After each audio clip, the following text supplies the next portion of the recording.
آپ صلی اللہ علیہ وسلم فرما رہے تھے کہ تمام اعمال کا دار و مدار نیت پر ہے، اور ہر عمل کا نتیجہ ہر انسان کو اس کی نیت کے مطابق ہی ملے گا۔ بس جس کی ہجرت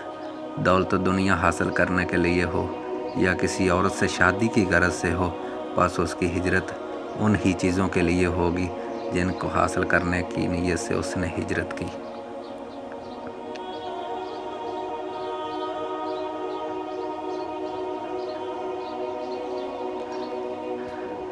ایک حارث بن حشام نامی شخص نے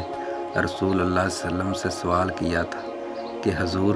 آپ پر وحی کیسے نازل ہوتی ہے؟ آپ صلی اللہ علیہ وسلم نے فرمایا کہ وحی نازل ہوتے وقت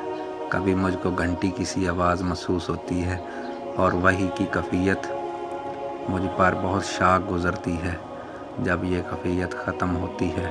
تو میرے دل و دماغ پر اس فرشتے کے یعنی جبریل علیہ السلام کے نازل شدہ وحی محفوظ ہو جاتی ہے، اور کسی وقت ایسا ہوتا ہے کہ فرشتہ بشکل انسان میرے پاس آتا ہے اور مجھ سے کلام کرتا ہے، بس میں اس کا کہا یاد کر لیتا ہوں۔ حضرت عائشہ رضی اللہ تعالیٰ عنہ سے بیان ہے کہ میں نے سخت کڑاکے کی سردی میں حضرت محمد صلی اللہ علیہ وسلم کو دیکھا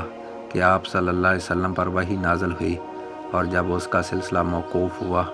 تو آپ صلی اللہ علیہ وسلم کی پیشانی پسینے سے شرابور تھی۔